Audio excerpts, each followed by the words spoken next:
Recorrí desde Tegucigalpa hasta Tegucigalpita. Visité desde Puerto Castilla hasta Puerto Cortés. Anduve desde San Pedro hasta San Esteban. Recorrí Honduras de punta a punta para escucharte, para conocer tus inquietudes, tus temores, tus metas. Y si de algo estoy seguro, es que los hondureños tenemos esperanza. Hemos diseñado un plan de gobierno para recuperar a Honduras, para que podamos tener un país más justo, equitativo y con oportunidades para todos.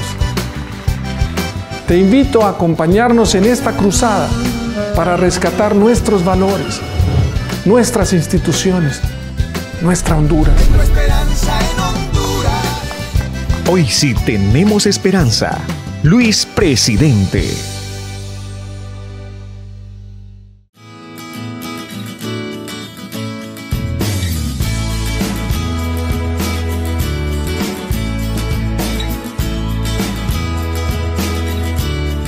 UNITEC se complace en darles la bienvenida a la presentación del Plan de Gobierno 2018-2022 del Partido Liberal de Honduras. Cedo la palabra al doctor Brevé, rector de UNITEC, quien nos dará las palabras de bienvenida para este evento. Para él solicito un fuerte aplauso.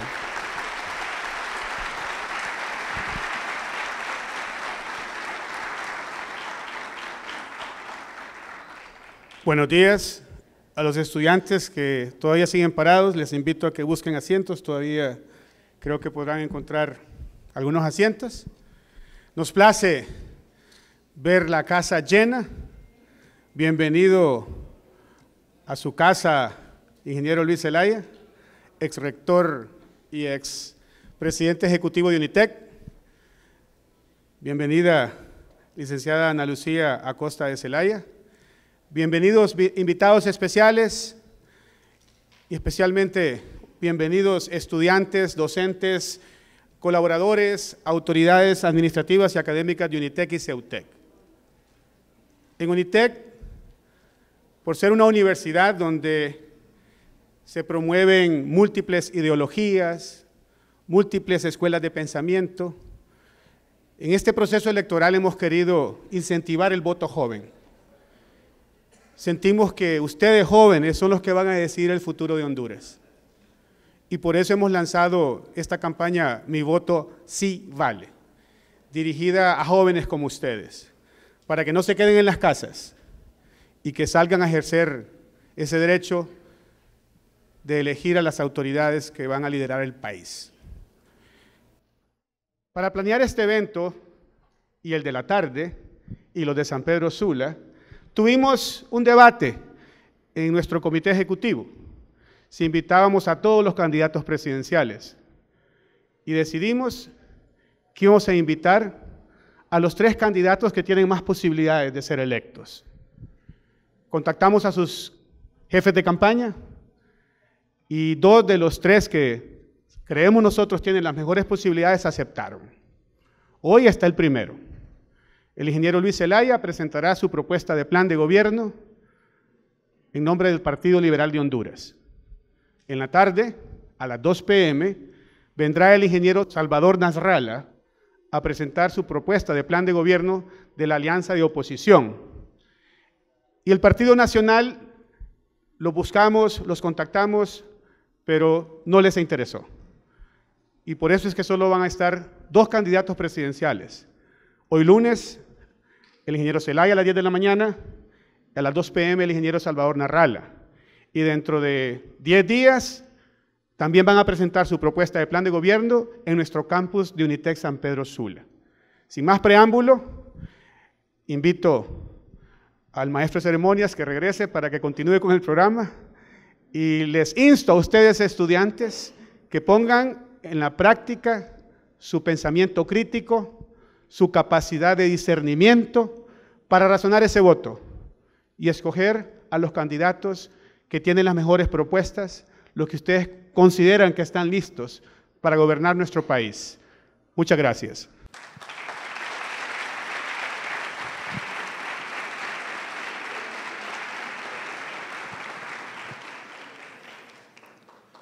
El ingeniero Zelaya es ingeniero industrial y de sistemas con un máster en Business Administration.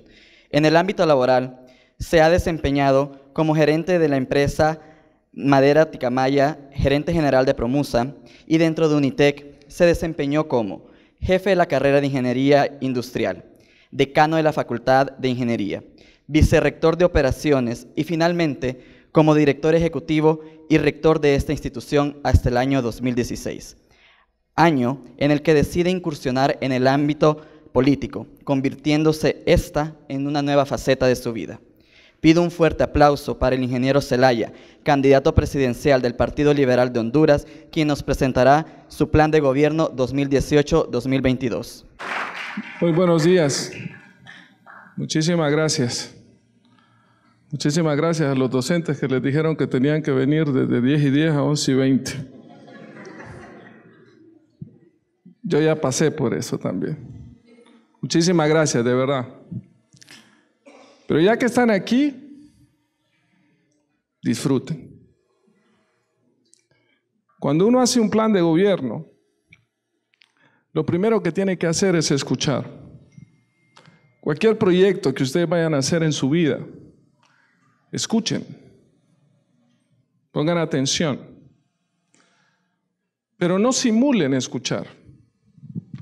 Si algo he criticado y criticaba también antes en la clase política tradicional, es que los políticos dicen escuchar, pero no escuchan. Es imperativo escuchar y sobre todo entender lo que la gente te quiere decir. Cuando empezamos nuestro proyecto político, decidimos escuchar a la gente para empezar a trabajar en un plan de gobierno. Déjenme confesarles, no muchas veces digo esto, que el asesor de marketing político nunca le prestó atención a eso. Decía, no, mira, eso de los planes de gobierno, la gente no le importa.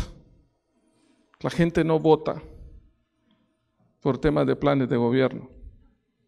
No, dije, pero yo me estoy preparando para gobernar. Jamás he hecho algo en mi vida si no planifico y sé qué es lo que quiero hacer. Fue así como hace unos 10 meses empezamos a trabajar en lo que es el plan de gobierno y escuchamos a la gente. Hablamos con inmigrantes, tuve la oportunidad de hablar con inmigrantes. Hablamos con madres solteras, hablamos con pequeños y grandes empresarios, hablamos con jóvenes, hablamos con agricultores, con caficultores, hablamos con mucha gente, hablamos con empleados públicos, con funcionarios, exfuncionarios. Y fue así que establecimos entonces, después de escuchar, que el país transitaba por 3 problemas principales. El primero, una falta de institucionalidad. Lamentablemente, en Honduras se ha pisoteado la Constitución. Y no de ahora, tenemos que ser sinceros.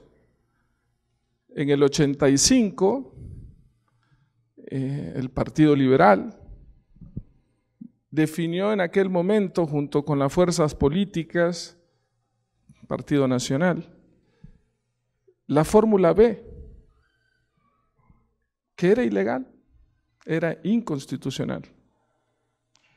Pero así hemos venido, a través de acuerdos y pactos políticos, lamentablemente pisoteando la Constitución de la República.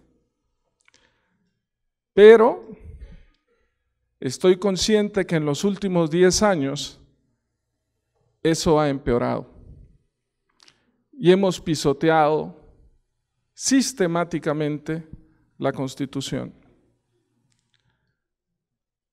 Por eso nosotros definimos que el primer pilar de nuestro plan de gobierno era efectivamente reconstrucción del Estado de Derecho e institucionalidad. Porque nada, absolutamente nada de lo que les pueda plantear yo aquí, o cualquiera les pueda plantear con respecto a un plan de gobierno, va a ser factible o viable si no tenemos país. Y un país se construye dentro de un marco legal en el cual sus ciudadanos respetan. Tiene que haber pesos y contrapesos en la democracia de los países.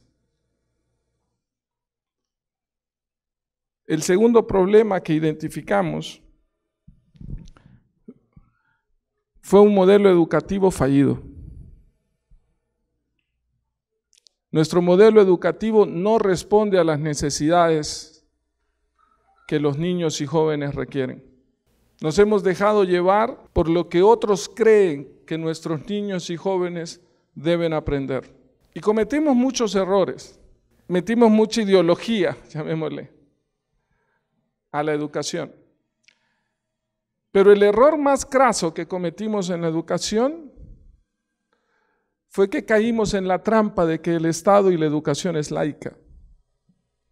Claro que el Estado y la educación es laica, no hay una discusión al respecto. Pero por quitar a Dios de nuestras escuelas, le pusimos un muro a los valores y quitamos los valores del sistema educativo. Fue un error craso. La educación, por sobre todo, es formativa, más que instructiva. Tienen que volver los valores cívicos, morales y espirituales a las aulas de clase. No podemos separarlos. Tenemos que hacer que nuestros niños y jóvenes aprendan para la vida, para el trabajo. Hoy, lamentablemente, no es así.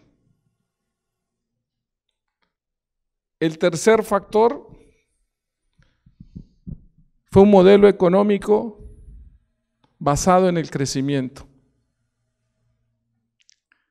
En los últimos 10 años, en promedio, podríamos decir que hemos crecido anualmente un 3%. Siendo así, en los últimos 10 años, mínimo, el crecimiento en el PIB del país acumulado es un 30%. Pero hace 10 años, la pobreza en Honduras era 10% menos de lo que es hoy. Y no solo eso, la pobreza extrema pasó de 32% a 42% en 10 años, cuando el país ha generado un 30% acumulado en riqueza. Y eso lo dice la CEPAL. De ahí se enojan conmigo. Eso lo dice la CEPAL. Los principales problemas del país es pobreza y desigualdad. Ustedes, jóvenes, son privilegiados, bendecidos, de estar en una institución educativa como UNITEC. En Honduras la educación es como una carrera de maratón. Comienzan muchos, todos entusiasmados, todos con ganas de terminar la carrera, pero terminan muy pocos. La cobertura en ciclo básico es buena, 90-92%. En educación media baja a la mitad, 48%. Y en educación universitaria, 15-16%. Pero de esos se gradúan apenas un 2-3%. Díganme si no son privilegiados. Y está claro que hay una correlación directa entre nivel de vida y nivel educativo. Ustedes van a tener una mejor calidad de vida que aquel que no tuvo un título universitario. Pero eso obligatoriamente les lleva una responsabilidad social. Los principales problemas del país es pobreza y desigualdad. Y si crecimos un 30% acumulado en los últimos 10 años y la pobreza en ese mismo tiempo creció 10%, no hay que ser economista para saber que hay mayor desigualdad. ¿Por qué? Porque esa riqueza se concentró en unos pocos y no hubo un derrame hacia el resto de la población o a la mayoría. Los 3 rubros que crecieron en esos 10 años de manera sostenible, y no los voy a decir en orden, simplemente los voy a mencionar. Telecomunicaciones. Son 2 empresas que no son hondureñas. Energía. Fíjense qué interesante el tema de energía, y aquí me voy a detener un poco. Hace 10 años, el déficit de la ENE rondaba entre 1.500 millones de lempiras al año aproximadamente. Y decíamos que era un problema. Cada vez que venían las autoridades del Fondo Monetario Internacional, daban un punto negro a la calificación de Honduras con respecto al tema de la Empresa Nacional de Energía Eléctrica. Siendo así, entonces, se nos dijo que había que intervenir la Empresa Nacional de Energía Eléctrica, porque no podía el país seguir soportando estos déficits que generaban, particularmente en aquel momento, Hondutel y la ENE. Y se habló inclusive de privatizar Hondutel, no sé si ustedes se acuerdan. ¿Sí? Entonces venía ese esquema, por las presiones del Fondo Monetario Internacional. Pues efectivamente se intervino la ENE, se dieron contratos para lo que es la transmisión, o sea, la distribución, se hicieron promesas con respecto a las pérdidas técnicas, que ese es uno de los principales problemas de la ENE, que rondan entre 30 y 32%. ¿Qué quiere decir eso? Que por cada kilowatt hora que el país está consumiendo y que toda la población paga, cerca de un 30% se pierde. Hoy la sorpresa es mayúscula. Después de una intervención donde se privatizan servicios de la ENE, donde se incrementan cerca de un 30-40% las tarifas, la Secretaría de Finanzas viene y nos dice, sorpréndanse, que para el 2017 el déficit de la ENE será de 3.800 millones de lempiras.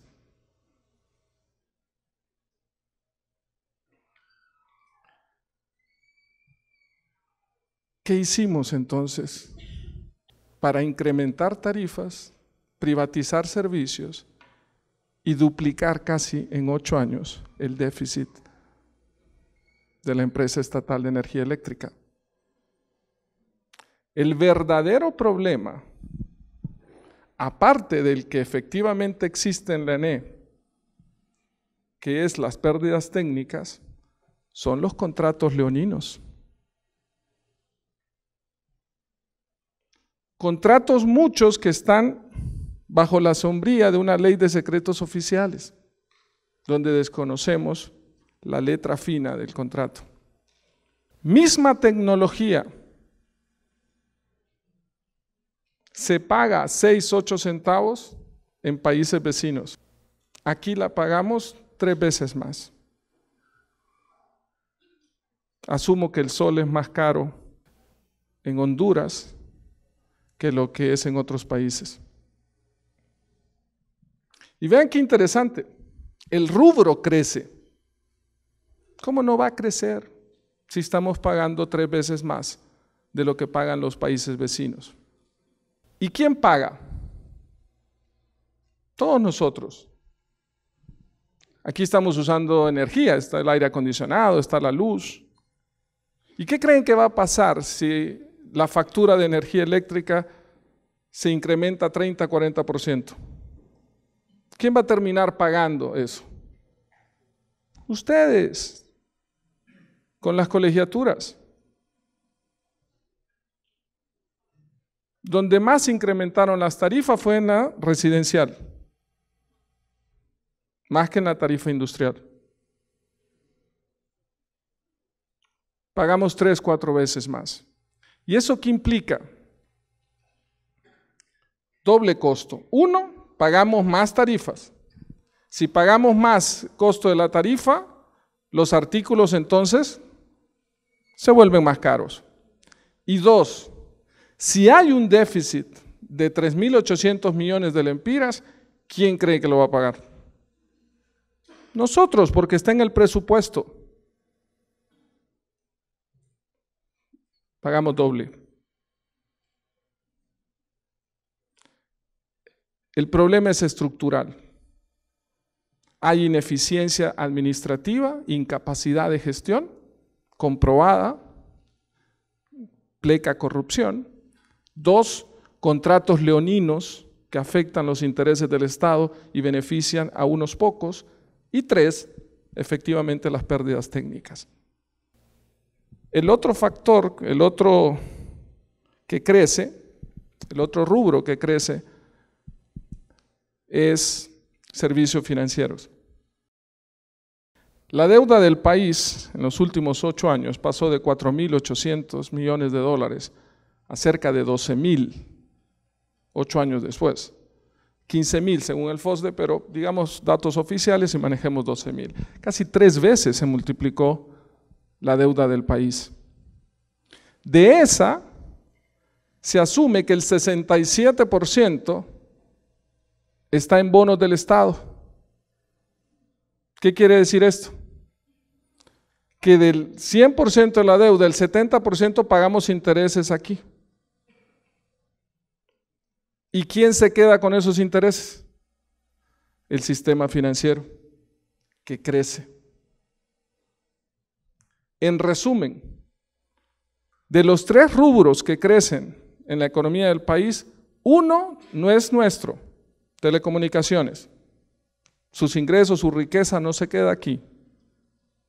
Y 2, servicios financieros y sector energía, somos nosotros mismos los que lo estamos pagando. En intereses vía presupuesto, que se traduce en impuestos para pagar ese presupuesto. Y 2, energía, que la pagamos vía tarifas y vía impuestos por el presupuesto. Por eso entonces no es de extrañar cuando el país crece 3.5%, pero no lo vemos reflejado en la población, porque somos nosotros mismos los que estamos asfixiando. Ese es lo que se denomina un modelo extractivo. Por eso entonces, lo que necesita el país es un modelo de desarrollo inclusivo. Y luego voy a explicar sobre ello. Es así entonces que una vez que identificamos esos 3 principales problemas en el país, conformamos un equipo de hombres y mujeres profesionales, capaces, hondureños, que querían el país. Y aquí debo destacar que no eran de un partido político en particular, no eran solo del Partido Liberal, habían de otros partidos, habían también personas independientes, pero que querían el país.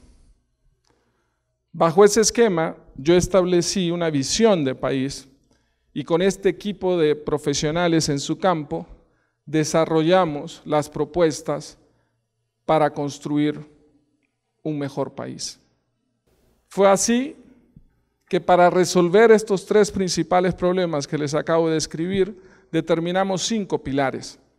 El primero, reconstrucción del Estado de Derecho e institucionalidad.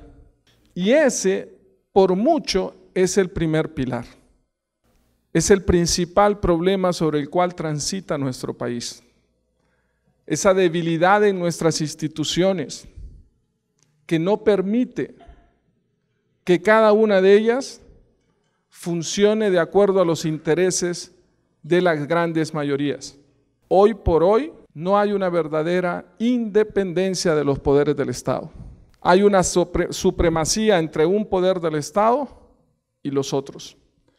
Y eso daña el Estado de Derecho, destruye el Estado de Derecho.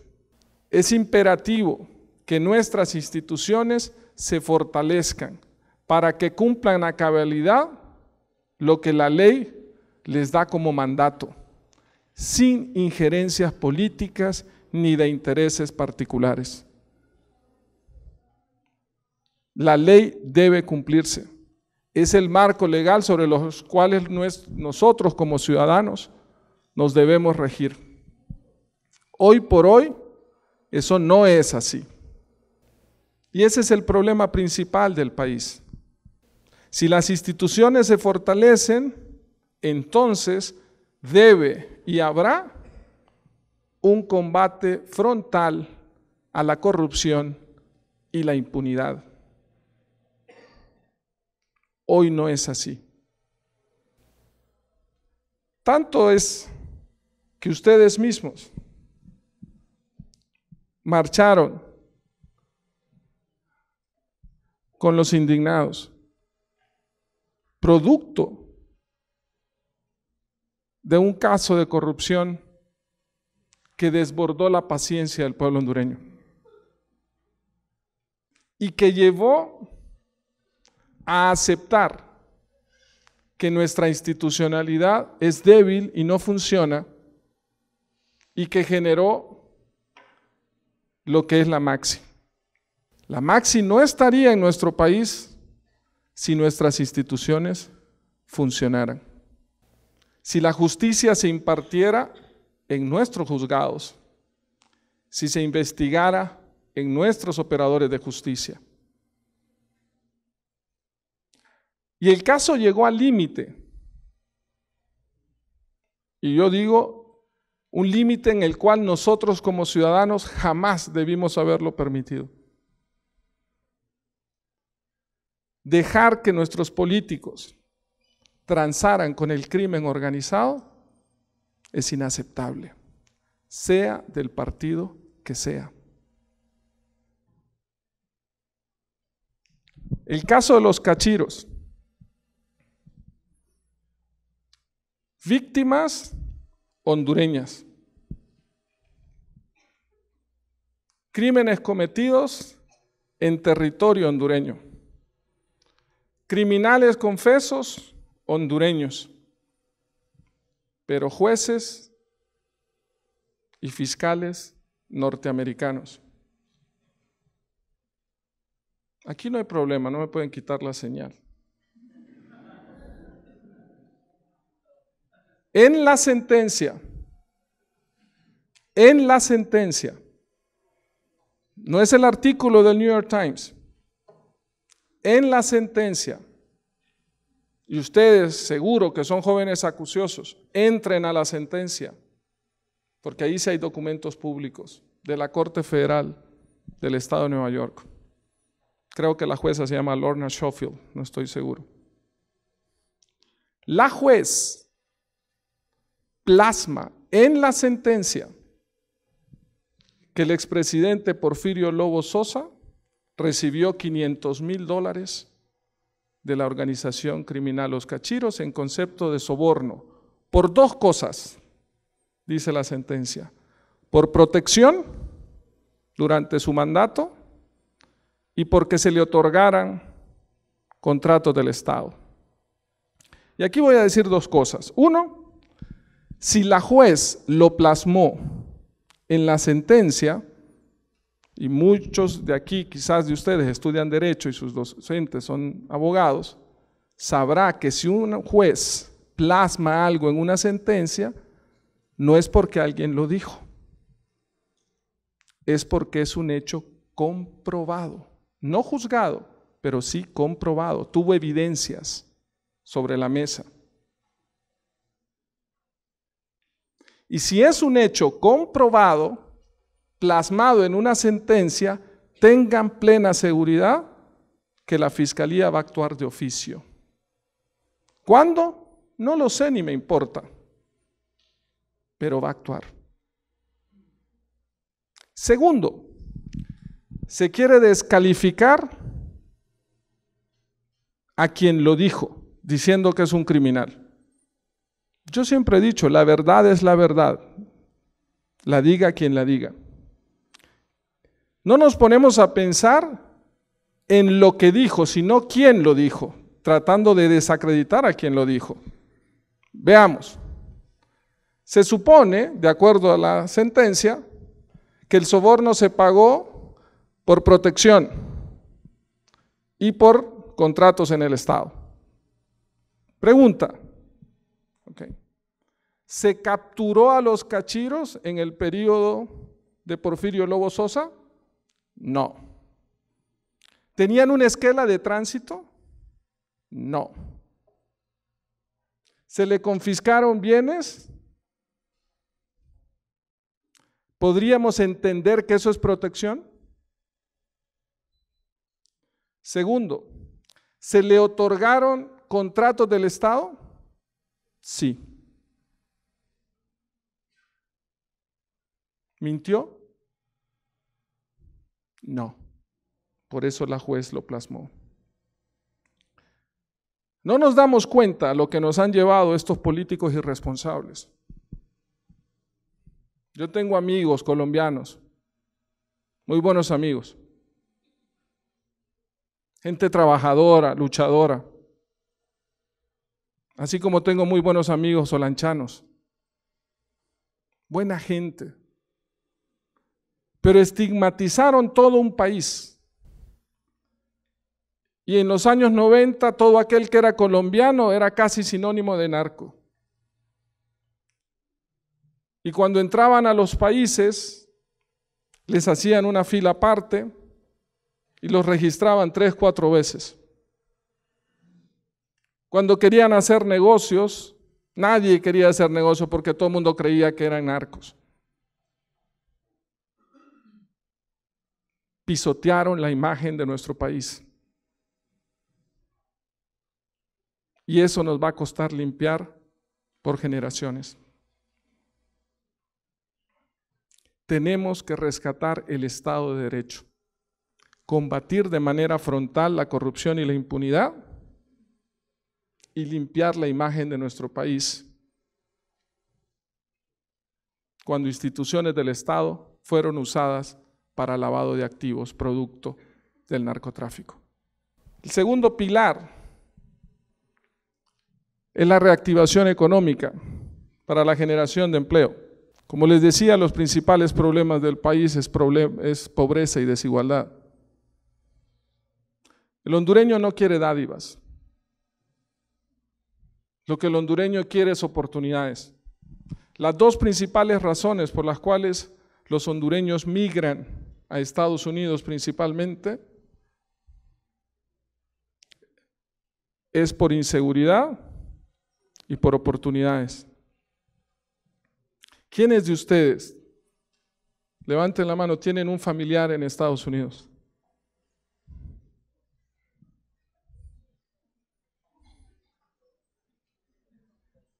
Ahí está la respuesta de por qué nuestro país está como no está. Alguien dijo por ahí que el hondureño era Aragán.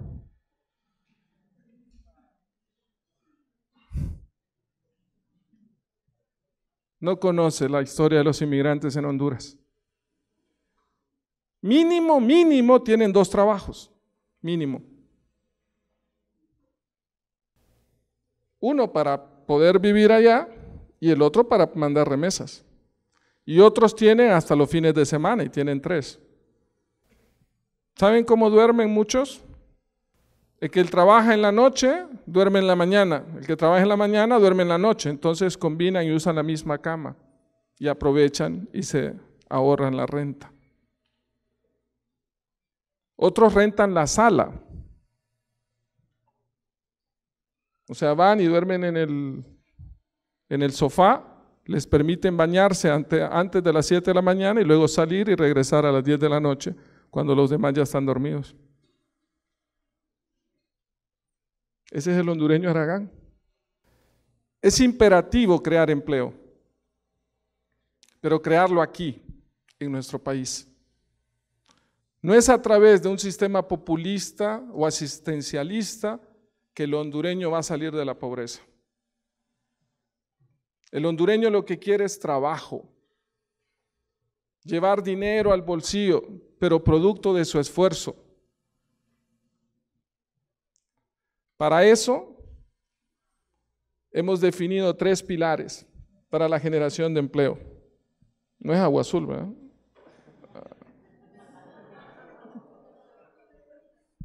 Se permite un chiste de vez en cuando. Aquaeco. 3 pilares para la generación de empleo. El primero son los parques agroindustriales. ¿Qué es un parque agroindustrial? Imagínense lo que se dio en los años 90. Ustedes venían naciendo, ¿no? En los años 90 se dio el modelo de las maquilas en nuestro país. Pero como es un modelo basado en costos, donde hay un costo fijo, un precio fijo, entonces la utilidad de quienes están en ese negocio se basa en disminuir los costos. Por eso la presión de esta industria de maquila en tener un salario mínimo diferenciado, en tener tarifas de energía eléctrica diferenciadas, el tema de impuestos, etc. ¿Sí? El flete, por lo tanto, es un costo y también hay que reducirlo. Por eso entonces el modelo de las maquilas textiles se basó casi exclusivamente en Cortés. Es básicamente lo mismo, es una maquila, pero es una maquila de productos agrícolas. Honduras es un país eminentemente agrícola. Se estima 2.5 millones de hectáreas de tierra fértil en Honduras. Hay 1.1 cultivadas. Hay 1.4 tierra ociosa. No obstante, la principal ventaja que tiene el país en términos para lo que son los parques agroindustriales es su ubicación geográfica, no solo desde el punto de vista que está cerca, a 2 horas del mercado más grande todavía del mundo, sino que por su zona solar, aquí tenemos más horas sol al día, más horas sol al año, y en la forma en que caen los rayos solares es más fuerte. Eso hace que el proceso de fotosíntesis sea más acelerado. Y en un cultivo con invernadero, ¿en qué se traduce? Tener más horas sol y que el sol sea más fuerte, caiga más perpendicular, implica que la planta crece más rápido. Si crece más rápido, entonces tienes más cosechas, puedes producir más al año. Bajo ese esquema, podemos ser competitivos. Tenemos que agregarle tecnología al campo para hacerla productiva. Cada parque agroindustrial genera entre 12,000 y 15,000 empleos directos, el doble si sumamos empleos indirectos.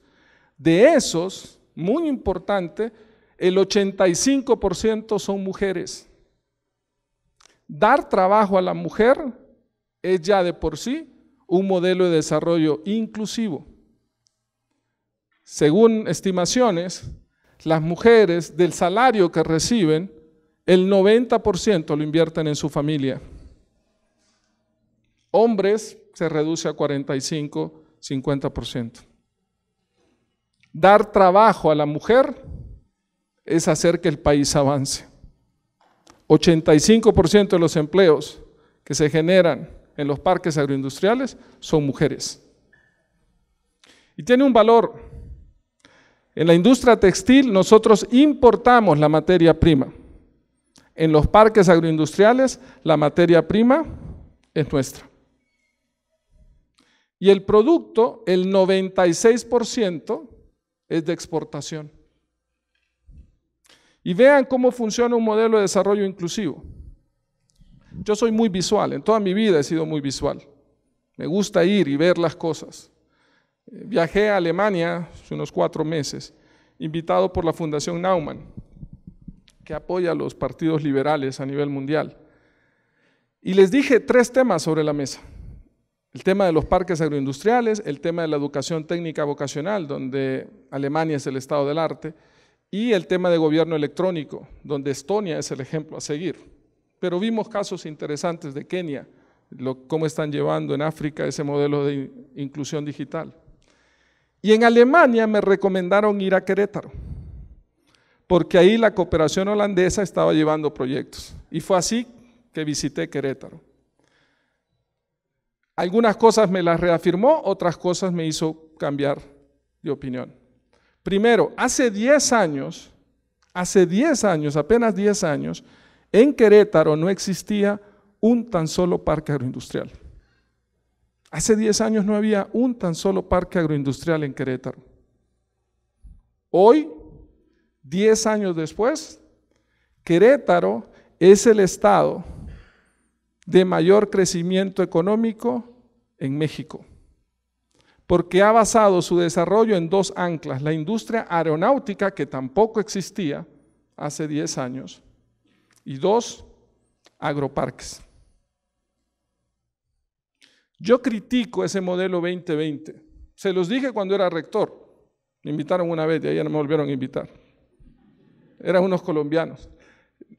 En buena onda, les decía, el problema del modelo 2020 es que no es prospectivo. ¿Qué significa eso? Ustedes estaban pequeños. En el gobierno de Carlos Roberto Reina, que en paz descanse, vino Michael Porter. Y junto con el INCAE hicieron un modelo para Centroamérica, un modelo de competitividad, y salían los ejes. ¿Qué creen que salía en ese modelo de Michael Porter? Turismo, agroindustria, la maquila, la parte forestal, lo que ya está. Mackenzie solo tenía que venir y agarrar el de Porter y ya. La única diferencia con el de Mackenzie es que ahora productos o servicios compartidos, que son los call centers y todo esto de outsourcing, se incluyó. Y yo les decía a ellos, el problema con su análisis es que si hubiesen hecho ese mismo ejercicio hace 5 años, no les aparece la industria de servicios compartidos. Cuando hablamos prospectivamente, lo que tenemos que hacer es ver a futuro. Lo que hoy quizás no tengamos en el país, pero tenemos el potencial de hacerlo. Por eso, en la propuesta de reactivación económica, es tener toda una malla de inteligencia comercial a nivel mundial. Ojalá aquí hayan jóvenes que vayan a entrar a trabajar. ¿Y qué significa eso? Personas, jóvenes preparados que vayan a otros mercados a buscar qué es lo que se requiere en el mundo, que aunque en el país hoy no estemos produciendo, pero que tengamos el potencial de hacerlo. Y ahí entra la industria de servicios compartidos. Ahí entra la industria de los parques agroindustriales. Hay que darle valor a nuestra agricultura. Caímos en otra trampa, en la trampa de la tecnología. Claro que el mundo es globalizado, claro que todos andamos con celulares y computadoras, pero la gente siempre va a comer. Lo que cambia son los patrones de consumo. En Europa las familias se están haciendo más pequeñas, no están teniendo hijos. Familias son 2 personas, quizás un hijo. Entonces ellos no se van a comer una sandía, no se van a comer una piña. La desperdician. No tienen a quien pele la piña. Los espacios son reducidos. Por lo tanto, sus refrigeradoras son más pequeñas. Entonces necesitan porciones casi individuales, empacadas. Tenemos que crear esa logística para pelar la piña, para pelar la fruta, para pelar los vegetales. Lo vimos en Querétaro. Los padres de familia no quieren venir. En Estados Unidos, todos, y aquí también trabajan el padre y la madre. Una madre de familia que viene de trabajar no quiere estar en la noche cortando la merienda y para que el hijo vaya a la escuela al día siguiente. La compra en paquetitos y esas se empacan desde Querétaro y se envían. En 22 horas están desde fábrica hasta Anaquel en Estados Unidos. Es crear esa industria logística y lo podemos hacer porque el mercado está ahí, deseoso de productos de calidad. Hablé con Oscar Waldman, holandés, que empezó con el primer parque. Tienen 65 hectáreas cultivadas en invernadero, 98% de exportación. ¿Saben cuántas hectáreas tienen en planta? 15. Y las 50 restantes se las compran a proveedores locales. Desde grandes, uno que tiene 20, más que la misma empresa, hasta pequeños que tienen 4 o 5. Eso es un modelo de desarrollo inclusivo, porque todos ganan, pero tienen un solo centro de acopio y de empaque. Eso es lo que debemos buscar a futuro, para que la gente tenga oportunidades aquí.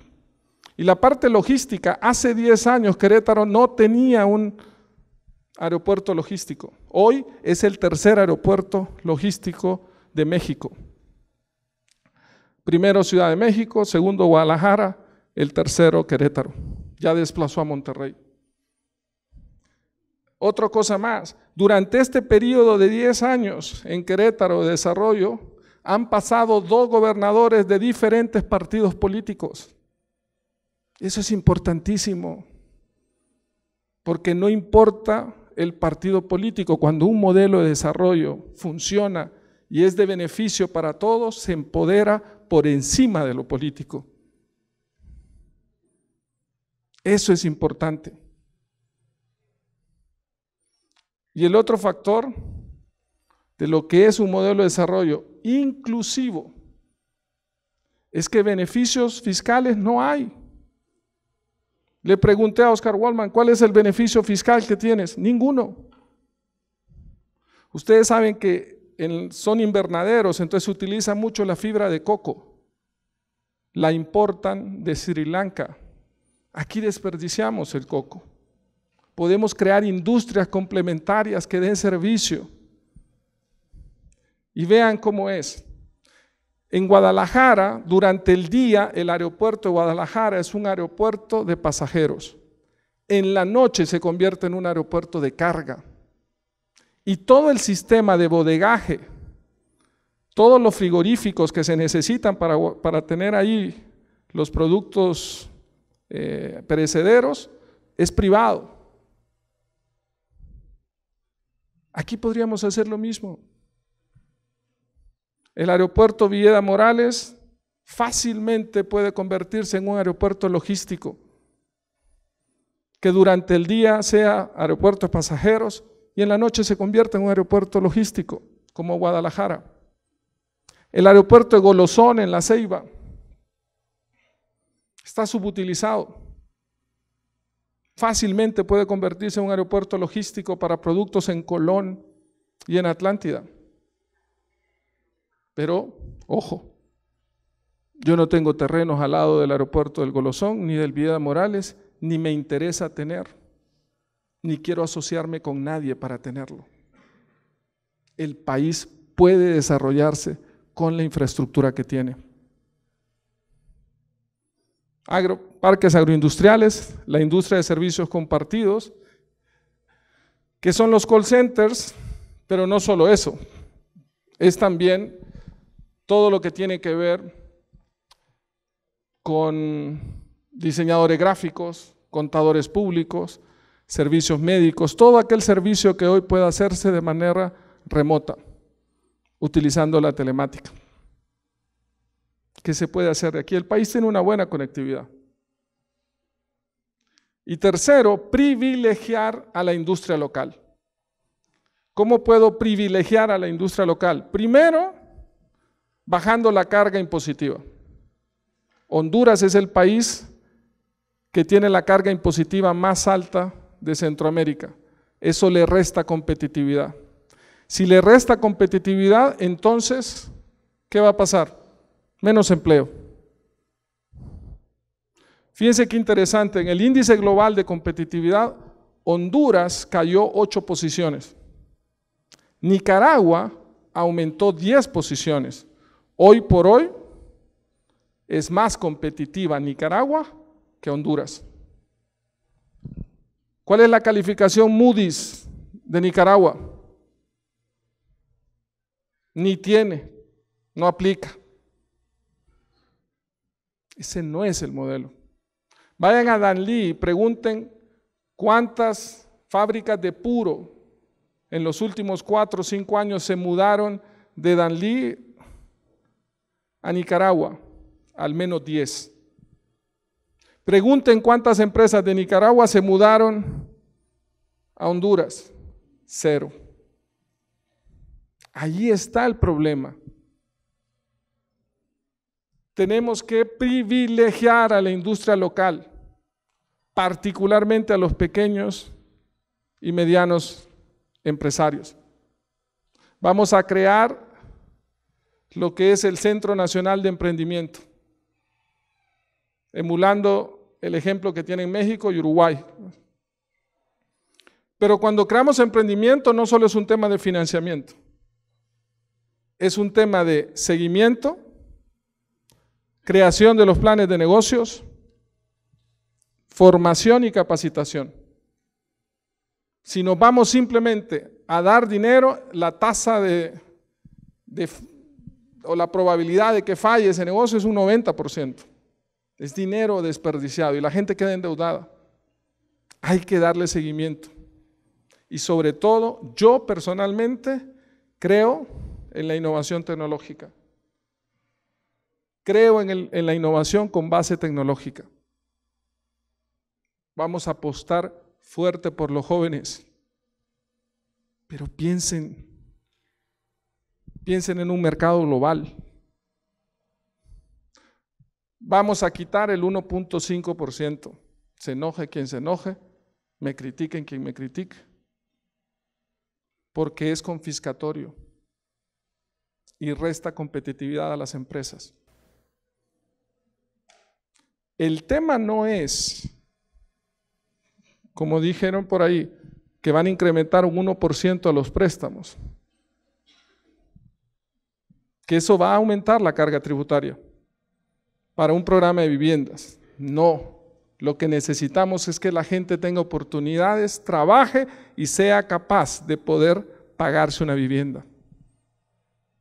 Eso es lo que buscamos. El tercer eje es seguridad.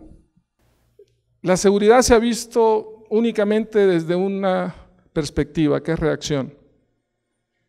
La seguridad tiene 3 ejes: reacción, disuasión y prevención. Solo aquí en Tegucigalpa hay 321 barrios y colonias bajo el dominio de las maras. ¿Saben que íbamos a poner afiches ahorita para las campañas? Y en algunos barrios no nos dejan, a menos que paguemos el impuesto de guerra. Nosotros quizás vivimos en un submundo, pero cruzando 2 calles hay que pedir permiso para entrar. Vamos a tener una unidad especial de rescate comunitario para recuperar esas zonas, hoy donde la autoridad no penetra. En las elecciones internas hubieron urnas que no pudimos poner en algunas de las colonias, y cuando yo les reclamé, les dije, pero no son los militares los que custodian. La respuesta fue, ellos dicen que ahí no entran. Pues se fregaron, porque el Estado va a entrar a partir del 2018.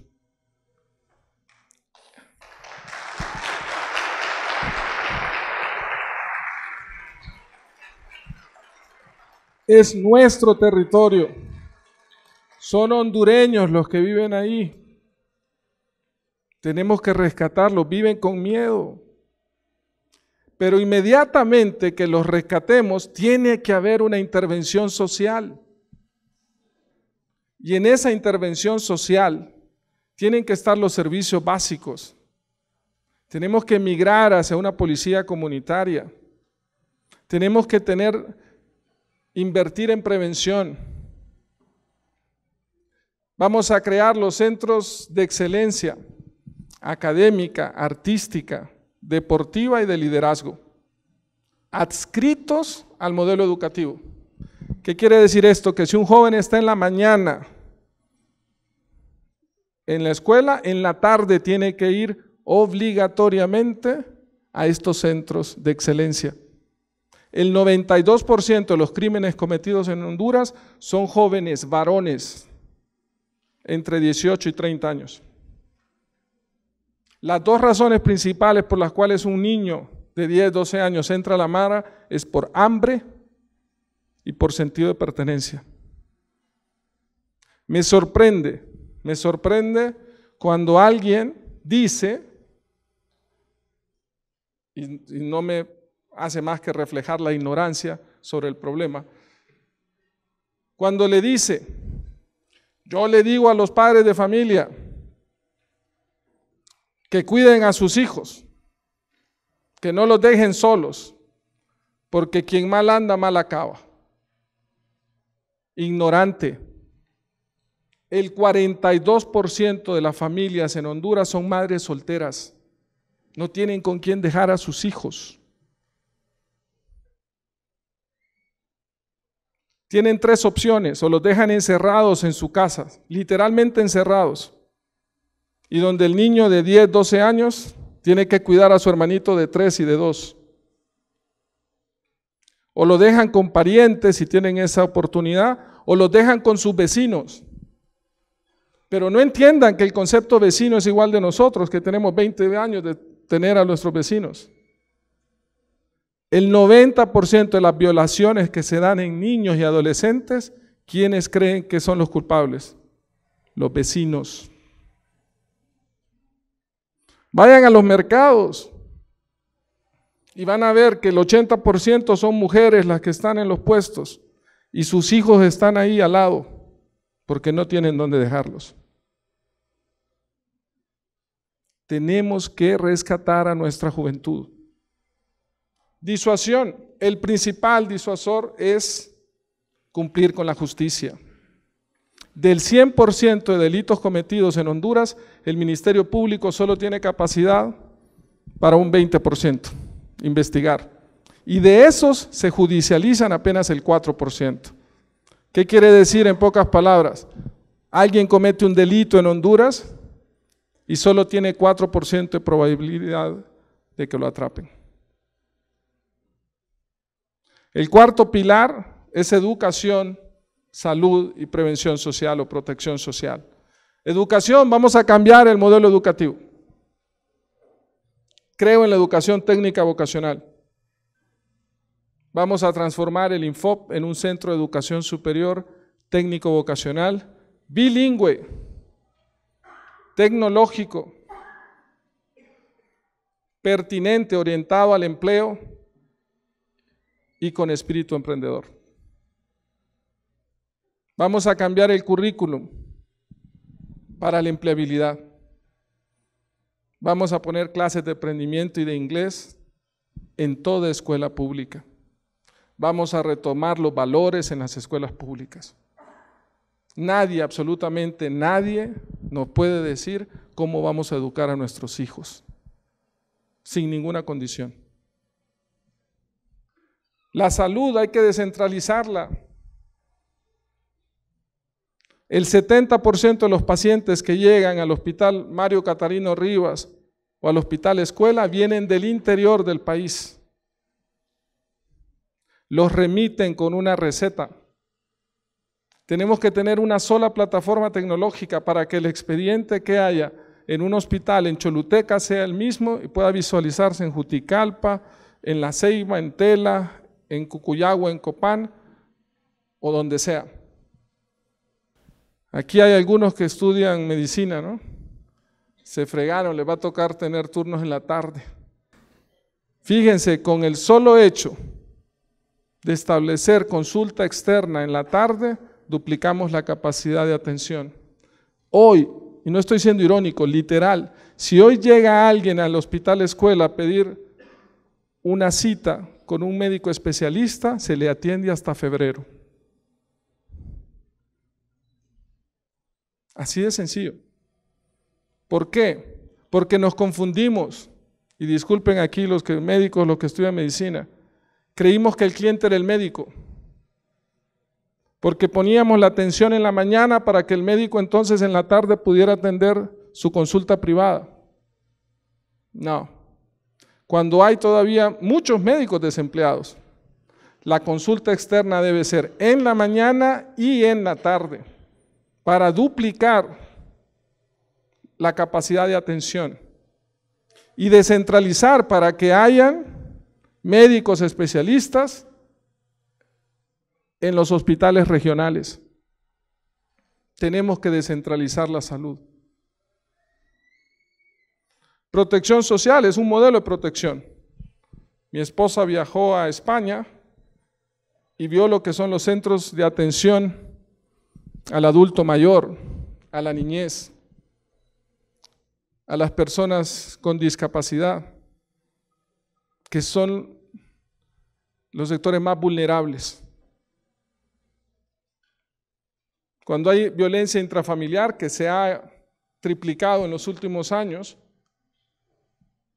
la madre llega con los hijos a una estación policial, toda golpeada, con los hijos. ¿Y qué creen que hace la policía? Los puede tener ahí un par de días en la posta, pero luego le dicen que tiene que regresar a la casa. La mujer está sola. No debe estar sola.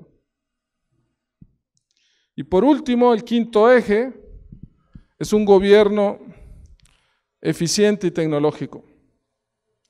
Yo no creo otra forma de gobernar, otra forma de administrar, que no sea bajo una gestión por resultados, basada en la meritocracia y con una plataforma tecnológica que haga más eficientes los procesos. Tenemos que quitar ese empoderamiento. Podemos hablar de un solo gestor de compras a nivel gubernamental. Hoy cada secretaría tiene sus propias compras. Me dicen que es mucho, que no se puede, porque serían muchas compras. Disney tiene una sola central de compras y les aseguro que compra 5 o 10 veces más que lo que compra el Estado. Se aprovechan economías de escala y se hace un mejor control. Y con una plataforma tecnológica podemos tener flexibilidad, eficiencia y sobre todo control. Minimiza las coimas. Si parametrizamos bien el sistema, es un clic. ¿Cumples o no cumples? Sea tu apellido el que sea. ¿Cumples o no cumples? Y ahí empezamos a ese modelo de desarrollo inclusivo, donde no deben haber privilegios para nadie. Ninguna gestión burocrática debe ser exclusiva de Tegucigalpa. Puede hacerse desde cualquier parte del país, debe ser así. Los invito a soñar. Ustedes están jóvenes, sueñen en un mejor país. Voten, como dice la campaña, por el que ustedes consideren, pero salgan a votar. ¿Saben qué dice el asesor? Bueno, ya dijo lo del plan, me va a decir que es malo el asesor. El asesor dice, ¿sabes qué? Históricamente, en todo el mundo, el voto de los jóvenes entre 18 y 24 años es el más voluble. No es leal, no van a votar. Cambien ese paradigma. Muchísimas gracias.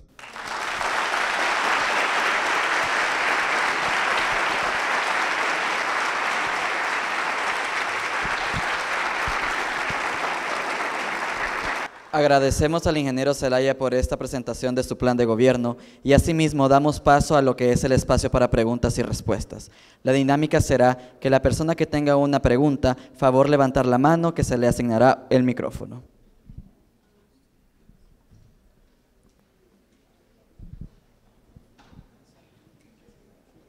Alguien dejó la cartera, para que vean que hay honestidad.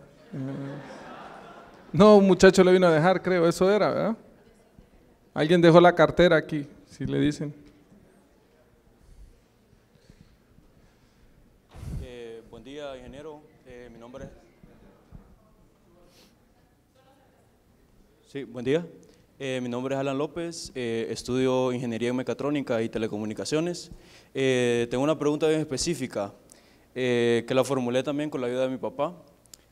Quisiera preguntarle cuáles son las acciones que usted va a tomar a favor de los pequeños productores de café, que generalmente son los menos beneficiados, porque ya que tienen que mantener a un montón de organizaciones que supuestamente ayudan al café, y a la larga de todos los millones que se generan del café, los pequeños productores, los que están en las fincas, son los que tienen menos beneficios. Muchas gracias.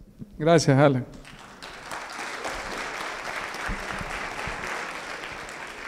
Estudias mecatrónica y telecomunicaciones, dijiste, ¿no? Fíjate, déjame dar un anuncio.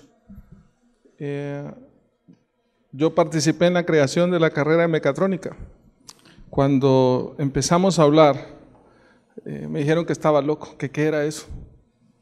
Y yo les explicaba y les decía, no, mire, ahora ingeniería mecánica, ingeniería electrónica, no hay ningún componente mecánico si no es electrónico. No, eso nada que ver. O sea, hoy es de las carreras de ingeniería de mayor empleabilidad. Siempre hay que ver hacia futuro.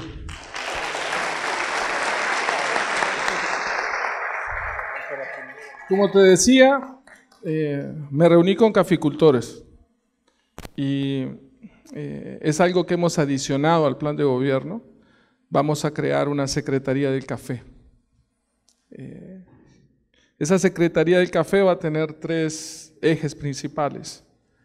El primero es incrementar la producción y la calidad del café hondureño.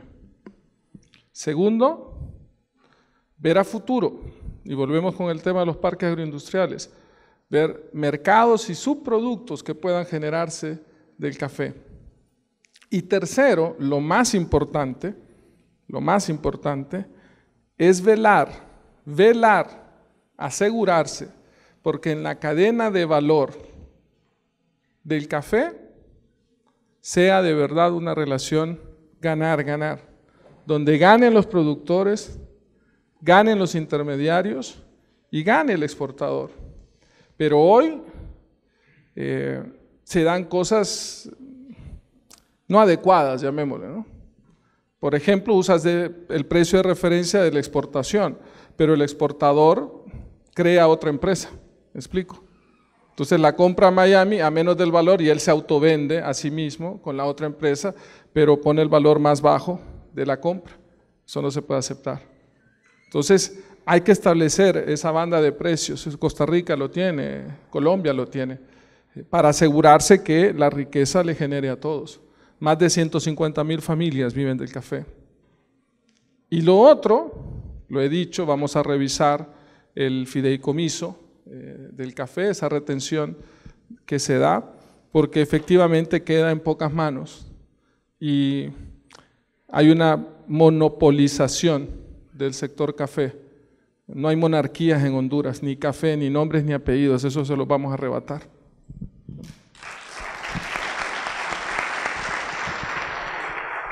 Buen día, ingeniero Zelaya. Mi nombre es Lorenzo Marini, estudiante de la carrera de Ingeniería en Telecomunicaciones.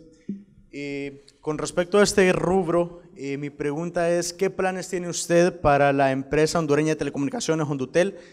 Y dado su compromiso con el país, supongo que podríamos descartar la privatización, pero ¿qué haría usted para hacerla competitiva con la demás competencia? Dado que el problema es de que siempre ha estado, pero ¿cuántas personas tienen aquí Tegucel? Entonces, y también quisiera preguntarle qué va a proponer para desarrollar las TICs aquí en Honduras. Ok. Gracias. Mira, el problema que tenemos Hondutel no solo es comunicación de voz, ¿ok? Hay que entender la realidad. Fracasamos cuando el Estado cree que puede competir cuando no tiene las condiciones para poder competir. Ojo, no quiere decir que el Estado pueda desarrollar competencias para poder competir, pero si no las tienes, ven desilusiones. ¿Ok? Y doy un ejemplo. El aeropuerto de Palmerola. Nos vendieron. Es más, se supone que mañana lo tenían que inaugurar. Dijeron que en noviembre. Si no, que se cambiaba el nombre de la persona que dijo. No sé qué nombre ir a buscar. ¿Ok? Dijeron que era el aeropuerto logístico, que Honduras iba a ser el centro logístico de América. Es un aeropuerto de 3 mangas o 4 mangas. El de Panamá tiene 64 y lo están ampliando.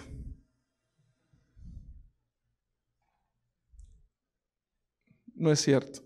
Entonces lo mismo nos vendieron con Hondutel, que iba a poder competir con estas 2 empresas y que no tiene la infraestructura, ¿okay? Ni tiene el capital o el potencial de inversión para poder competir de tú a tú. No obstante, sí hay rubros en los que se puede competir, porque tú bien lo sabes, no solo es un tema de voz, hay datos, hay control, que se puede desarrollar desde la misma. Fíjate qué interesante, agarra cable, servicios de cable, de telefonía y todo, del gobierno, y todos tienen Claro y Tigo. El mismo gobierno no confía en sí mismo. Hay que transformar, porque la industria de las telecomunicaciones va más allá del simple voz. ¿Okay? Tenemos que migrar. Y 2, las TICs. Volvemos al tema. En el tema de los servicios compartidos que mencioné, ahí es fundamental las TICs. Honduras tiene una ventaja, es una ventaja competitiva sobre otros países. Su población bilingüe es mayor que la de los demás países de Centroamérica. No obstante, que debemos avanzar en ello. Y aquí déjame hacerte otro anuncio, otro paréntesis. Recuerdo cuando aquí yo en la universidad establecí las clases de inglés obligatorias. Créame que me criticaron un montón, muchos alumnos, particularmente los de ingeniería. En el caso de Unitec no era tanto porque el 80% de los alumnos que entraban a Unitec venían de escuelas bilingües. Pero en Ceutec era el contrario, nadie sabía hablar inglés. Y yo dije, no, obligatorio, tienen que aprender inglés. No tienen idea, cómo había presión para que no se hiciera. Los mismos alumnos venían, yo que voy a estar aprendiendo inglés y yo vengo aquí para otra cosa, ¿no? Los maestros decían, mire, los alumnos, ¿eso para qué? Les quita tiempo. La gente de admisiones venía y nos decía, ¿sabe qué? No se están matriculando porque esas clases de inglés. Y yo decía, no, tienen que aprender inglés. ¿Saben quiénes eran los que más se quejaban? Los de contaduría. Los estudiantes de contaduría decían, ¿para qué? Y venían los maestros conmigo, bien ahí, no, ¿para qué? ¿Sabes cuál es la carrera de Ceutec de mayor empleabilidad? Contaduría. ¿Y sabes por qué? Porque saben inglés.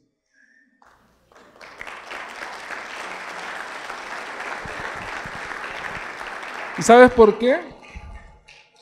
Porque en este fenómeno de la globalización sabíamos que venían todas estas normas NIF, todo lo que es SOX Compliance, todo esto de transnacionales.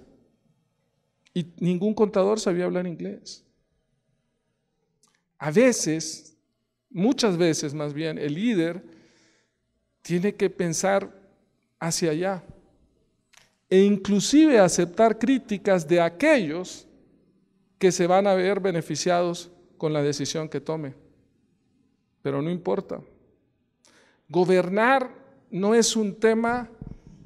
¿Has visto ese programa de ¿Quién quiere ser millonario? ¿No? Que hay una hay una de las opciones que dice pregúntale al público. ¿Okay? Entonces aquí gobernamos preguntándole al público. Pero no necesariamente el público tiene razón. Si estuviésemos en ese juego y dijéramos, ¿cuánto duró la guerra de 100 años? Entonces, 100 años. Pregúntale al público, 100 años. Duró 116. No tiene la razón el público a veces. Y uno como gerente, como empresario, como quien gobierna, no tiene que llevarse por lo que dice la gente, sino por lo que es mejor hoy a futuro.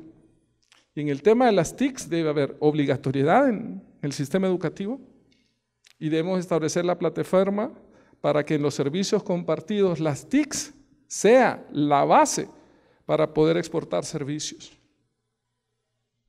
Y ahí está lo complementario. Tú vas a trabajar en proveer esa plataforma, de la cual todos aquí deben usar. ¿Saben qué es un empleo que se utiliza, tiene una necesidad enorme en el mundo? Diseñadores gráficos. Y los diseñadores gráficos combinan dos cosas, creatividad y tecnología. Si tienes eso, puedes trabajar desde aquí a cualquier parte del mundo. Mi nombre es María Fernanda Hernández, estudio finanzas y soy la representante de finanzas de Juventud Provida. La pregunta es, ¿qué acciones va a tomar en su gobierno como respuesta ante tantas presiones de la ONU para destruir la familia, como en el caso de la despenalización del aborto? Te lo digo tajantemente y se los he dicho a las autoridades de la ONU. Durante mi gobierno no va a haber pena de muerte, no se va a aceptar el aborto, ni el matrimonio entre personas del mismo sexo. Alguien me dice, no lo diga porque eso puede perder votos. No cambio votos por principios.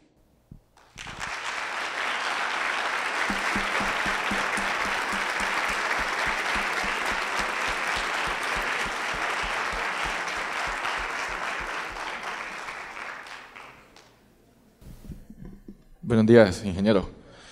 Yo soy estudiante de Administración de Empresas Turísticas aquí en Unitec y en caso ya estando en su cargo como presidente de la República, ¿cuál va a ser su plan para desarrollar más profundo el turismo? Fíjate que el país tiene un alto potencial turístico y eso es innegable. Pero, te digo, el ejemplo que te daba de Michael Porter, desde los 90 decía que el turismo en Honduras, ¿no? Fríamente, Honduras, la brecha se ha ido aumentando con Costa Rica, por ejemplo, ¿no? Costa Rica recibirá 5 o 6 veces más ingresos por turismo que Honduras, teniendo un mayor potencial Honduras, de verdad, y te lo digo porque conozco. Honduras es mucho, mucho más bonito que Costa Rica, con el respeto. Hoy sí se va a enojar el asesor Tico conmigo, ¿no? Pero el turismo pasa por dos cosas. Vuelvo al tema del modelo de desarrollo inclusivo. Fíjate cómo no nos preocupamos. Islas de la Bahía, hay 2 islas de la Bahía. La que sale en las fotos, la que llevamos a los stands y las presentamos. Pero hay otra que no tiene servicios básicos.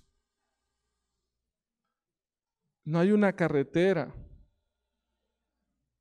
Hoy el turista sale a correr, a andar en bicicleta. En las islas de la Bahía no lo puede hacer. Cuando se hizo el muelle para recibir a los cruceros, fíjate qué interesante, se hizo el muelle, se hizo toda la infraestructura, se creó todo eso de Solitur, etcétera, ¿no? Y empezaron a llegar. Y los turistas se bajan y compran artesanías, ¿no? Eso es lo lógico, ¿ok? ¿Tú sabes que las artesanías no son hondureñas? Son guatemaltecas, salvadoreñas, no son hondureñas. Porque nadie, absolutamente nadie pensó, espérenme, van a bajar los turistas, van a necesitar, enseñémosle a la gente de la isla a que haga artesanías de calidad para que las pueda vender. Nadie piensa en modelos de desarrollo inclusivo. El turismo está en la cultura. Si matas la cultura, matas el turismo. No puedes pensar de forma separada en la parte geográfica si no piensas en la parte cultural y formativa. Hablemos en blanco y negro. El servicio en Honduras deja mucho que desear, porque no hay una formación.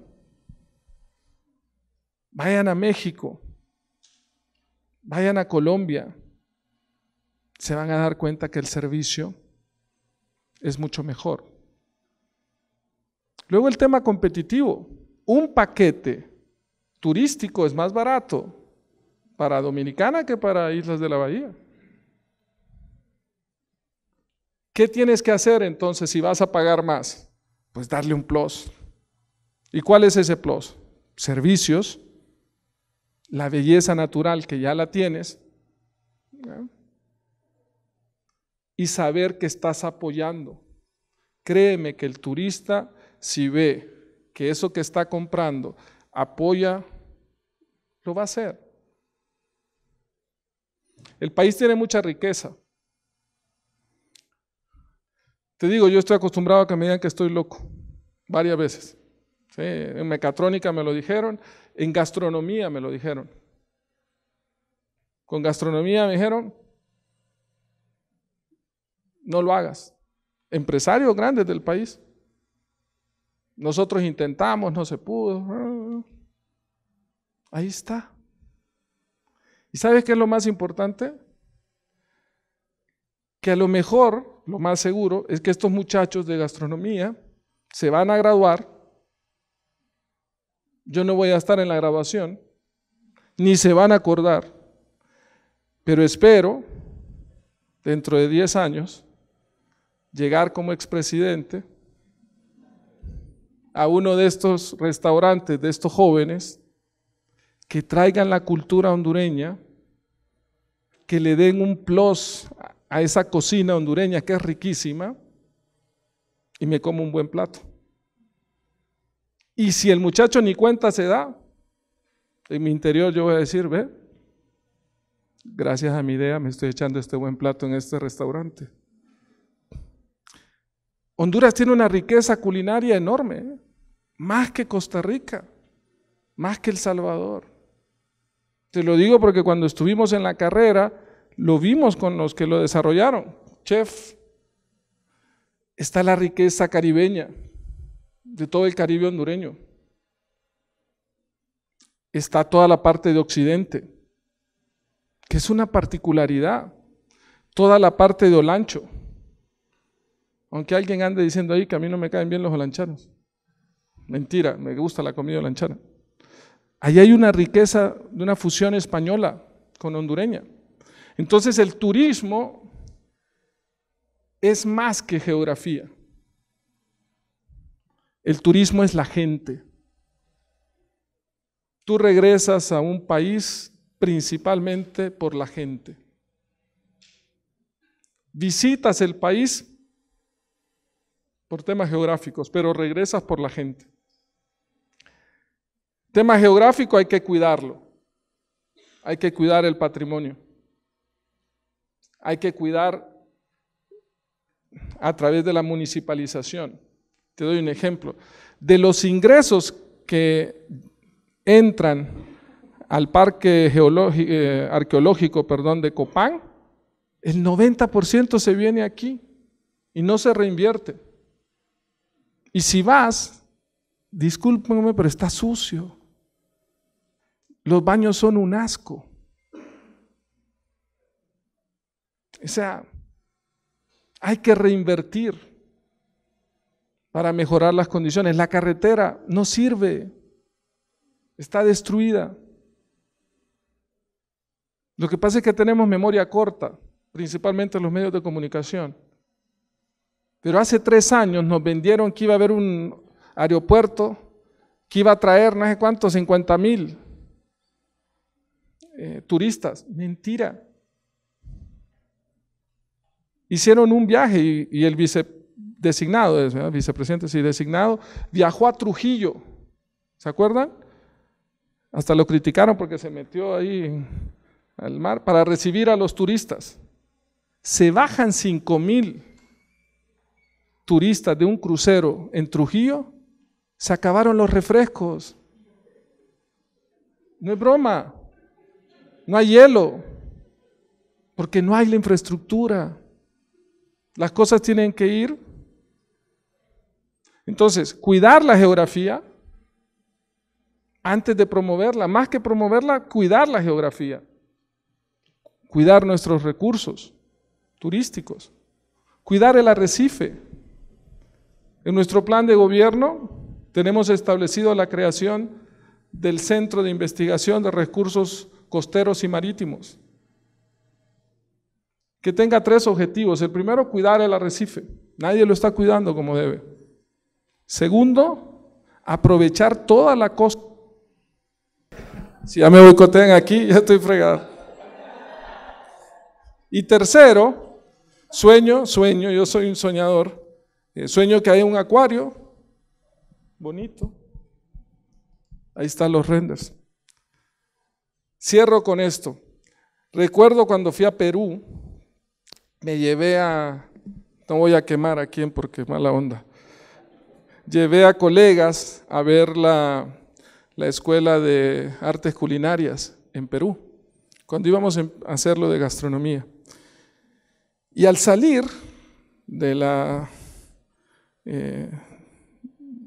ver la escuela, me decía el colega que me acompañó, Luis, me dice, estamos años luz de esto. Te voy a decir qué es lo que respondí. Lo mismo que le respondí a uno de los alcaldes que llevé a Querétaro a ver los parques agroindustriales.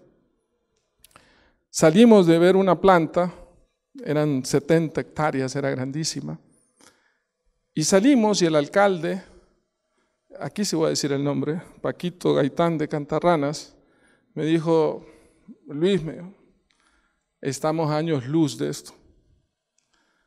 Y te voy a responder lo mismo que le respondí a Paquito, es lo mismo que le respondí a mi colega cuando íbamos a hacer lo de gastronomía. Le dije, no, Paquito, te equivocas, estamos a 2 años de hacerlo. Muchísimas gracias, gracias a todos, muchísimas gracias.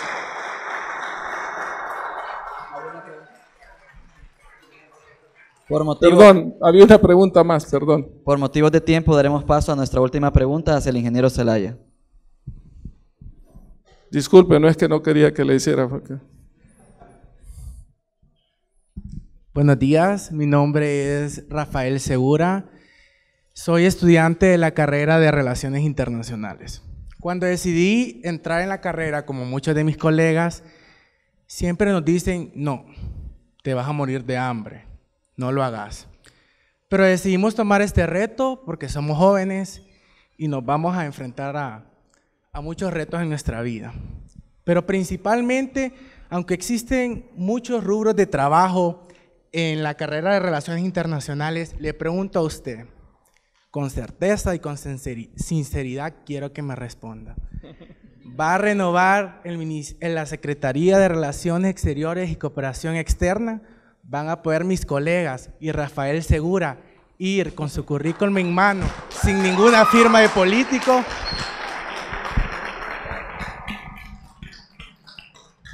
Segura, con toda seguridad te voy a contestar. No tengo otra forma de contestar.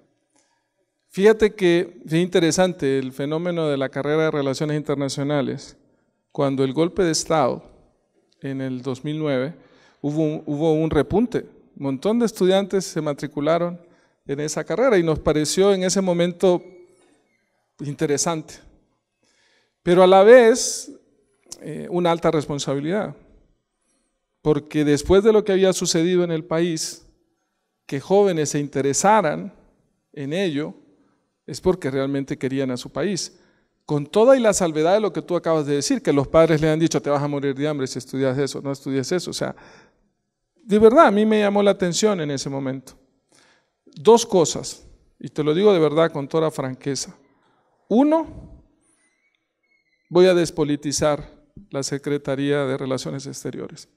No más políticos, de esos que inclusive nos avergüenzan a veces, ¿no? Debe haber una carrera y debe respetarse la carrera, que así venía, hay diplomáticos de carrera. Se empezó a deteriorar la carrera diplomática en el país. Son los representantes de nuestro país. No voy a ser sectario, que no soy sectario, no me nace ser sectario. Vamos a despolitizar, ¿ok? Porque se ha visto más bien hasta como ni modo, ¿no? Lo tengo a este, trabajó, no hay dónde ubicarlo, entonces mandémoslo de embajador, ¿no? O sea, esa es la mentalidad. Y segundo, todo esto que te acabo de decir antes, este modelo de desarrollo con los parques agroindustriales y lo que es la industria de servicios compartidos, funciona con una base, que es lo que yo mencioné anteriormente. Es una plataforma de inteligencia comercial. Tenemos que tener, y ahí me disculpan la gente de mayor edad, pero yo confío más en jóvenes en ese lado, porque los jóvenes vienen de otra generación, ya con otra mentalidad y otra forma de ver las cosas, ¿no? Tienen que tener, obviamente, dominar bien no solo un idioma, más de un idioma, ¿okay? Pero tienen que tener esa plataforma que nos invite a tener la visión desde la perspectiva de relaciones internacionales, pero sobre todo comerciales, reitero, de inteligencia comercial, para ver en otros países qué se requiere, qué es lo que el mercado requiere, que aun y cuando hoy en Honduras no lo tengamos, pero podamos desarrollarlo. Esto es como el tema en marketing, no es pull o push, ¿no? O sea, aquí no es ir a vender café, ese ya está, para eso hay una línea, ¿okay?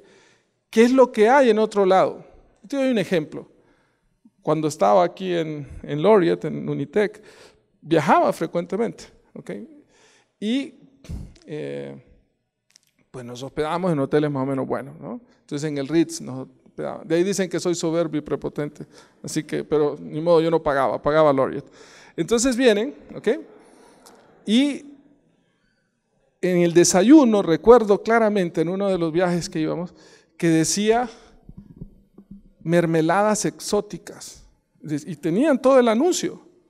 Y dije, voy a ir a probar esas mermeladas exóticas, ¿no? Y cuando voy y pido las mermeladas exóticas, era piña, banano, guayaba. Entonces dije, manden a volar, esto no es exótico. Y vienen en los botecitos pequeños, ¿no? ¿Te imaginas a un ruso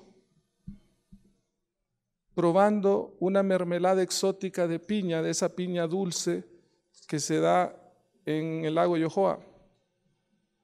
Quizás hoy no nos compran ni una, pero si la prueban, nos podrían comprar muchas. Pero alguien tiene que estar allá. Ese es el ejemplo típico que dan de marketing en los años 80, ¿no? Esa anécdota mentira que mandan a una persona de una zapatería a África. Va esta persona y dice, mira a ver si hay mercado en África para los zapatos. Vino, jefe, le manda ¿en qué época no había WhatsApp? Entonces, jefe, no hay mercado. Aquí todo el mundo anda descalzo. Mandan a otra de la competencia y le dijo, jefe, aquí nos vamos a hacer millonarios. Aquí hay un mundo de oportunidades, nadie usa zapatos. Eso es lo que tenemos que hacer, suena tan simple. Fíjate, el mayor productor de aguacate en el mundo es México. El mayor consumidor de aguacate en el mundo es México. Hoy tienen déficit de aguacates, porque a alguien se le ocurrió vender aguacates a China. Algún mexicano dijo, le voy a vender aguacates a China. Son deficitarios ya. Y los chinos no sabían comer aguacate. Se lo comían directo con todo y la concha. No estoy bromeando, estoy diciendo. Se cortaban la mano cuando querían cortar el aguacate, porque tenía el hueso ese que le llaman, ¿no? La semilla adentro. Pero los mexicanos vinieron y pusieron tutoriales en los supermercados para enseñarle cómo comer aguacate. Me dijo uno de los productores de aguacate, ¿has probado el aguacate con azúcar? Me dijo. No, nunca. Es un postre delicioso, me dijo. Solo es de ponerle azúcar al aguacate y te inventaste un postre para el mercado chino. ¿Qué tenemos que hacer nosotros? Montarnos en México. Si ellos ya están abriendo ese mercado, pues nosotros montémonos. Pero abramos el mercado a nuevas cosas que quizás hoy, reitero, no tenemos, pero que tenemos la capacidad de hacerlo. Pero para eso se necesita valentía. Valentía de probar, de ir a lo que quizás hoy no conocemos. Y segundo, la plena convicción de que podemos hacerlo. Y con eso voy a cerrar. Y aquí está el doctor Brevé, aquí está Leonardo. Cuando fuimos, antes de que me retirara, fuimos a la Universidad de San Diego en California. Y vimos todo y nos presentaron cómo eran los planes de negocios y todo, ¿no? Y de verdad, o sea, yo le dije a Marlon, los planes de negocios son como cualquiera. Pero para mí es importantísimo que los jóvenes de Honduras, de UNITEC, viajen a San Diego para dos cosas. Uno, para que los docentes de allá vean que los de aquí son tan o más inteligentes que cualquiera. Y dos, por sobre todo, que los jóvenes hondureños entendieran que pueden competir con cualquiera. No hay absolutamente nada que nos impida competir. No hay un estudio que diga que el anglosajón, que el japonés es más inteligente que nosotros. Es un tema de oportunidades. Es un tema del sistema educativo. Pero hay que creérnosla. Si nosotros nos creemos que podemos, les aseguro, y ahí está el ejemplo del Expreso Americano abriendo en Taiwán, en Denver. ¡Qué bueno! Ojalá pudiésemos tener más ejemplos de esos. Y ahí ustedes le van a poder decir a sus papás, a ver, papá, elegí bien. Lo importante es que todos elijamos bien en nuestra vida, particularmente nuestra esposa. Aquí está mi esposa. Esa es la mejor elección. Gracias. Agradecemos al ingeniero Zelaya por su participación y su tiempo en este evento, el cual tenía como objetivo solo buscar la participación juvenil en estas próximas elecciones nacionales. Con esto damos por finalizado el evento, deseándoles un feliz día a todos. Recorrí desde Tegucigalpa hasta Tegucigalpita. Visité desde Puerto Castilla hasta Puerto Cortés. Anduve desde San Pedro hasta San Esteban. Recorrí Honduras de punta a punta para escucharte, para conocer tus inquietudes, tus temores, tus metas. Y si de algo estoy seguro, es que los hondureños tenemos esperanza. Hemos diseñado un plan de gobierno para recuperar a Honduras, para que podamos tener un país más justo, equitativo y con oportunidades para todos. Te invito a acompañarnos en esta cruzada para rescatar nuestros valores, nuestras instituciones, nuestra Honduras. Tengo esperanza en Honduras. Hoy sí tenemos esperanza. Luis Presidente.